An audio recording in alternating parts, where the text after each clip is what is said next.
bapak tua, buyut, cangga, wareng, gudeg-gudeg, blegedor, gedang. Delapan kan. Kita baru kenalnya bapak tua. Buyut nggak tahu lagi. Dari bapak. Kalau dari ibu saya hafal. Kalau dari ibu, kalau dari bapak saya nggak hafal. Sampai Sultan Kaunoman punya jadwalnya. Ini kamu nih cucu Syekh Syarif yang ke-12 ini nih. Saya bilang saya nggak tahu. Saya nggak pernah baca-baca gituan, nggak tahu lah. Mau ngaku silakan nggak, ya udah nggak apa-apa gitu. Saya lebih bangga disebut sebagai hamba Allah. Tidak lebih hanya itu. Setuju nggak?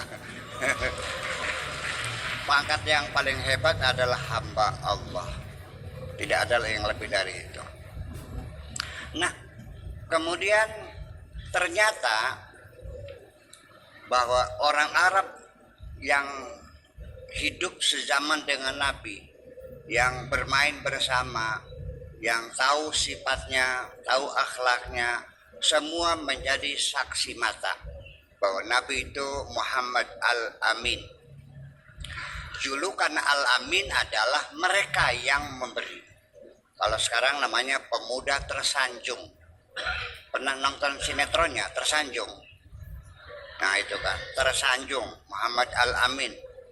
Bahwa mereka menyaksikan Nabi tidak pernah pacaran, tidak pernah nipu, tidak pernah mabok, tidak pernah melacur. Semua akhlak mulia mereka menyaksikan. Tetapi begitu Kanjeng Nabi diangkat jadi Rasul, alhamdulillah tidak ada orang yang percaya. Yang percaya hanya istrinya, kemudian saudara sepupu Ali bin Abi Thalib, lalu menyusul Abu Bakar, Utsman belakangan. Itu mah awalnya juga preman itu mah Sandro. Masuk terakhir ya, setelah itu dapat hidayah juga. Hanya itu, hanya 5-6 orang saja. Yang lain tidak percaya. Malah mereka berusaha ingin membunuh Nabi Muhammad kok. Berulang-ulang.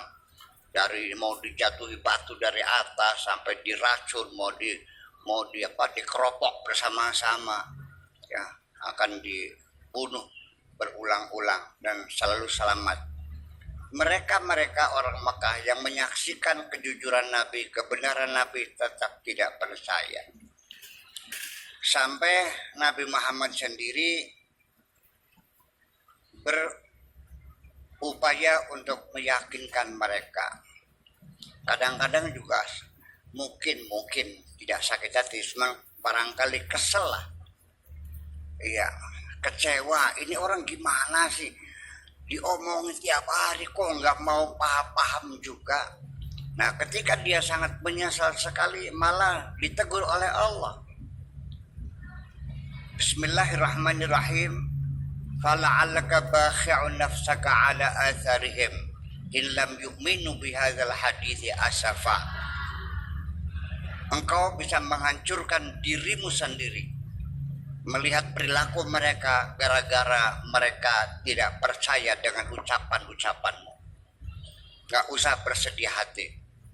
Fa in tawallaw fa innama 'alaikal balagh. Kalau mereka tidak percaya, jalan terus. Tugasmu hanya menyampaikan.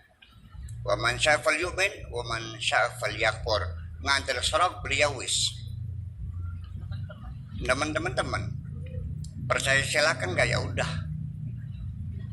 Sampai Nabi Muhammad dengan terpaksa hati membuktikan aku ini Rasulullah. Mereka nanya, mana buktinya? Nih batu, gue pukul nih ya, nanti keluar airnya. Mereka bilang silakan pukul, buktikan. Kata Nabi, kalau terbukti kamu percaya enggak? Apa bilang mereka, pukul aja dulu. Oke. Bismillahirrahmanirrahim. Pak, dipukul cur airnya keluar, percaya enggak? Enggak. Bukti lagi. Mana buktinya kamu Rasul? Ya, suatu ketika ada 200 orang ceritanya itu sedang kehausan, enggak ada air. Kata Nabi, nih saya kasih minum dengan susu kambing. Silakan buktikan. Mana kambingnya? Cari-cari ada kambing kurus. Kurus kambingnya satu. Mereka bilang, bagaimana kambing satu bisa kasih minum kami 200? Udah tunggu saja saatnya. Dipersen kasih minum. Semua orang kenyang semua. Cendawa semua. Semua. Setelah kenyang percaya enggak? Sampai Nabi menantang, aku ini Rasulullah, nih bulan gue belah nih. Sombong kamu nih belah bulan. Coba buktikan. Nanti percaya nggak kalau terbukti? Belah aja dulu. Oke, saya belah. Setelah Bismillahirrahmanirrahim, bulan dibelah. Terus mereka melihat bulan terbelah. Percaya nggak? Nggak juga. Aneh kan? Ya itulah buktinya. Oke, itu barangkali orang lain. Saudaranya sendiri, paman-pamannya, nggak ada yang percaya kok. Apalagi Abu Jahal. Ya, Abu Thalib juga nggak percaya kok. Hamzah juga nggak percaya. Paman-pamannya juga nggak ada yang percaya. Oke, barangkali pamannya ya jahat. Ada paman yang terbaik. Namanya siapa? Abu Thalib. Dibujuk juga nggak mau. Wahai pamanda, yuk baca syahadat asyhadu alla ilaha illallah, nggak usah. Udah yang pendek aja, la ilaha illallah, nggak usah. Sampai dalam keadaan sakit parah, sambil dipeluk, sambil diusap keringatnya, dibujuk, ayo mang. Dalam keadaan sakit parah mau meninggal dunia, sok ucapkan perlahan saja la ilaha illallah Muhammadur Rasulullah. Dia geleng kepala. Sampai Nabi Muhammad menghadap Tuhan sambil bersujud, sambil menangis, yang isinya, ya Allah, gerakan hati pamanku yang paling sayang kepadaku, yang membela aku. Benar, Abu Thalib membela. Nabi juga bertanya, Pamanda bela saya, betul. Kenapa? Ya karena kamu ponakan saya. Bukan karena saya Rasul, bukan.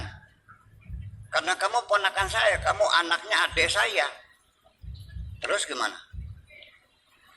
Sampai Nabi Muhammad sambil menangis meminta kepada Allah supaya Abu Thalib mau mengucapkan syahadat, malah dijawab oleh Allah, ditolak mentah-mentah. Innaka la tahdi man ahbabta walakinallaha yahdi man yasha. Coba sedih nggak saya? Saya menjadi terharu sendiri. Ini ceritanya sudah 1400 tahun yang lalu. Ya, sampai sekarang. Dan saya pun hanya mendengar ceritanya. Kok bisa terjadi seperti itu? Innaka, sesungguhnya engkau, hai Muhammad, la tahdi, tidak akan dapat memberikan hidayah man kepada siapapun ahbabda yang sangat engkau cintai. Sekalipun sangat engkau cintai, engkau tidak akan bisa memberikan hidayah. Walakinallaha yahdi may yasha. Allah akan memberikan hidayahnya kepada siapapun yang dikehendakinya. Nah, dari situlah saya mau bertanya kepada santriwan, santriwati, dan ustazah dan asatirnya juga, pernah ketemu sama Nabi belum? Tapi percaya Nabi itu Muhammad itu Rasulullah? Belum pernah ketemu? Ada yang nyimpen fotonya enggak? Kasetnya enggak ada juga. YouTube-nya ada. Tapi percaya